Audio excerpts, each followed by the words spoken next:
A French soldier was killed in Iraq as strikes continue to engulf the Middle East in war. In an interview with Euronews, Iran's ambassador to the UN insisted that Tehran doesn't want to blockade the Strait of Hormuz. A man armed with a rifle who rammed his vehicle into a major synagogue in Michigan was shot dead by security. A French soldier was killed in an attack in Iraq's autonomous Kurdistan region, President Emmanuel Macron said on Friday, confirming the first French military death in the Middle East war. Macron said several soldiers were wounded but did not say who was behind the attack.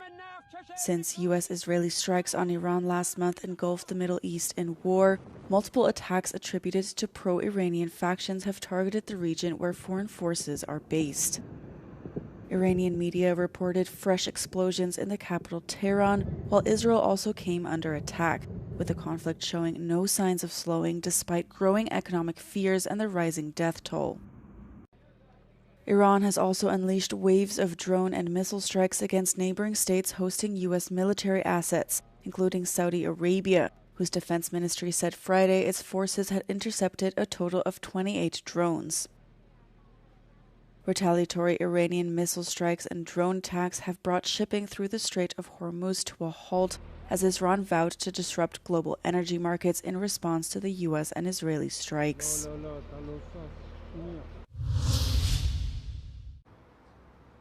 The new Iranian supreme leader gave his first statement yesterday saying that they will continue the fight and in particular target anyone with US links.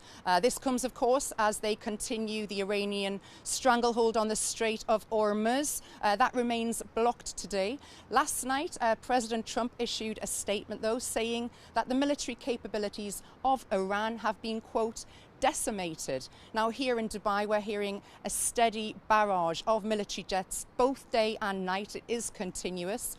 Yesterday a US aircraft, a refueling aircraft, was lost over western Iraq. In addition, President Macron this morning announced the first French military death of the war with Iran. And obviously Azerbaijan is another country that has been targeted by Iran. They're currently hosting the Baku Global Forum. Yesterday Euronews caught up with former EU Council President Charles Michel, who said that Europe cannot afford to be fragmented. Jane Witherspoon, Euronews in Dubai. In an interview with Euronews, Iran's ambassador to the United Nations insisted that Tehran does not want to blockade the Strait of Hormuz, contradicting a statement by the newly chosen Ayatollah who threatened the opposite. Iran has not any intention to block the Strait of Hormuz. Whatever situation the Strait of Hormuz is suffering from is because of the war which has been imposed on the region. Iran, of course, is protecting the Strait of Hormuz. Iran keeps believing that the Strait of Hormuz is the Strait of peace. It should be, and it can be used by everybody as far as there is no any threat, as far as there is no any war on that region. The only limitation or restraint that we will impose is on the ships belonging to those countries who have any kind of involvement in the war against Iran. Of course, the situation in Hormuz affects the global economy. We are not happy with that. It will affect the economy of Iran too. We do not reject it. But for how long Iran can stand it now? Iran is ready to defend itself as far as it is needed.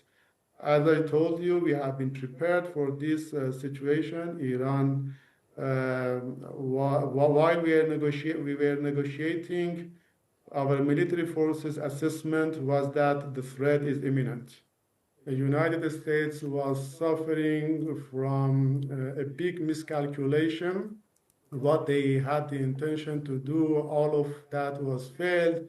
because they believe that they are able to defeat Iran in a few days, but the response they received was very strong, and it gave them a signal that Iran is able to defend itself.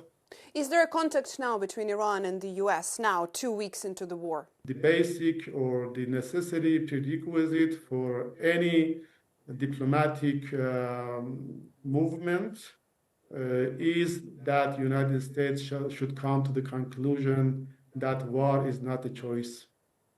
Who is in charge at the moment in Iran?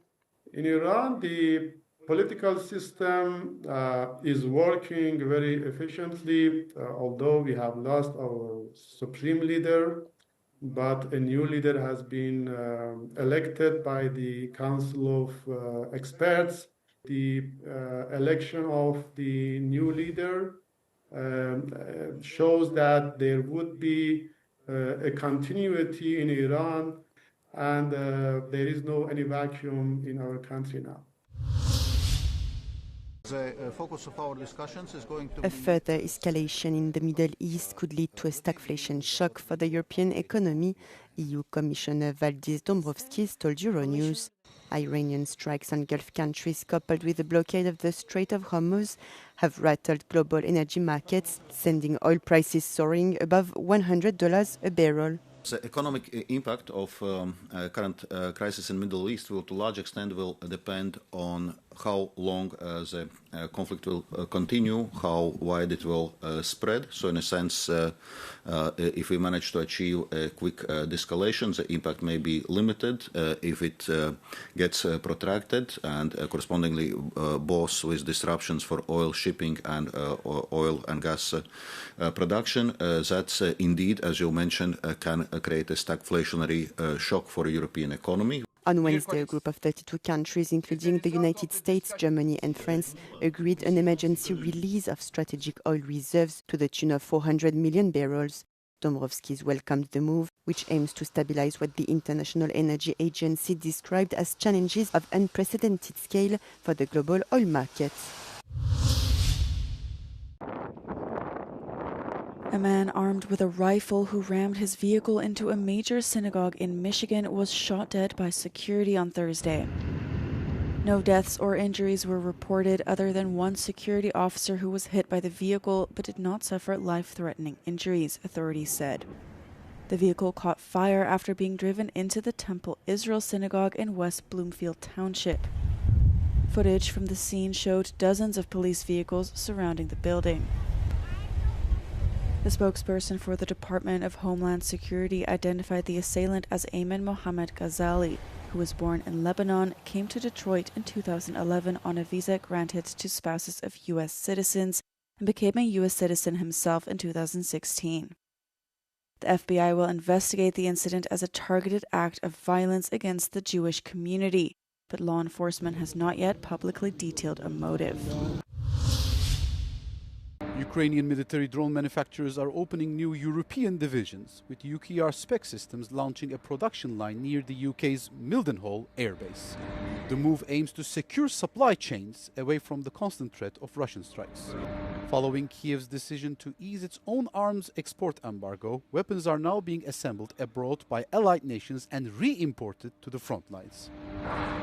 The British plant will initially manufacture 200 surveillance drones each month, with director Rory Chamberlain stating that the long-term goal is up to 1,000 units.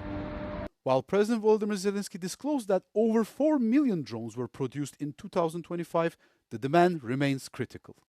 According to a 2026 report by the International Institute for Strategic Studies, these European partnerships ensure the long-term economic viability of Ukraine's defense industry. The report notes that for European firms, partnering on these battle-tested designs is highly advantageous, with similar joint ventures already scheduled or underway in Denmark, Finland and Germany. Czech lawmakers approved the country's 2026 budget on Wednesday, which falls short of the 5% NATO target for defense spending, despite pressure from the United States and the country's own president. The legislators loyal to the new government of populist Prime Minister Andrej Babis voted to allocate just over 1.7% of gross domestic product for the defense ministry. The Czech spending would inch above 2% only if funding for defense-related projects at other ministries is factored in. It was not clear if that would be acceptable to the alliance, which the Czech Republic has been a member of since 1999. The new government of Andrej Babiš says the state budget is strained and it has other priorities, including healthcare. President Petr Pavel had urged lawmakers to increase the budget and noted the ongoing Russian invasion of Ukraine, but still agreed to sign the budget once it was passed.